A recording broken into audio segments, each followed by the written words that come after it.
Почитувани, самоволието на локалните функционери на Социјалдемократскиот сојуз на Македонија во Струмица продолжува да се шири низ сите институции кои тие ги контролираат. Особено е голем притисокот во јавните предпријатија.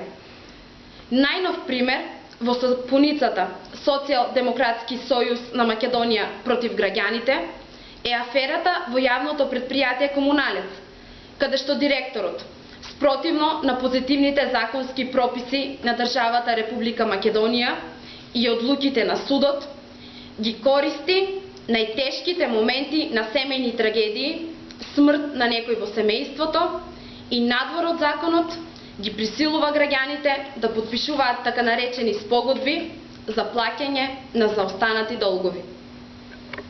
Локалната власт на СДСМ, предводена од градоначалникот Заев и неговиот директор Панче Орцев, се ставаат во заштита исклучиво на нивните партиски интереси, спротивно на интересите на граѓаните во чие име и се донесуваат судските пресуди. Апелираме јавното предпријатие Комуналец и неговото раководство да се посветат на изнаоѓање на други средства за наплата на остварените побарувања, а не својата неспособност да се справат со предизвиците од современото менаџирање, со добра кои им припаѓаат на сите граѓани, да го решаваат во моменти кои не доликуваат дури ни да се коментираат. Потсетуваме уште еднаш дека никој не смее да се става над законот кој точно ги дефинирал јавните давачки, чиј рок на застареност изнесува 1 година. И му кажуваме на граѓаните, на членот 367 од Законот за облигациони односи, каде што е предвидено дека покрај останатите и побарувањата за надоместна вода, направени за потребите на домакинството, 1 година по нивното настанување застаруваат.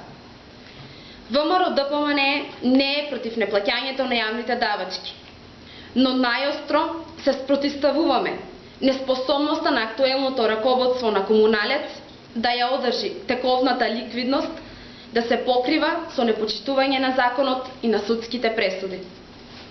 Прашуваме, дали трошоците за отпис на ненаплатените побарувања се прикажуваат како добивка, која во суштина и не постои. Граѓаните треба да знаат. Денес е 77-миот ден, а Стојан Динев, осуден со правосилна пресуда за сторено кривично дело од областа на урбанизмот, е се уште градски архитект на општина Струмица. На кое место, според криминалот на општинските функционери, е Струмица во Македонија? На прво, граѓаните треба да знаат. Ви благодарам.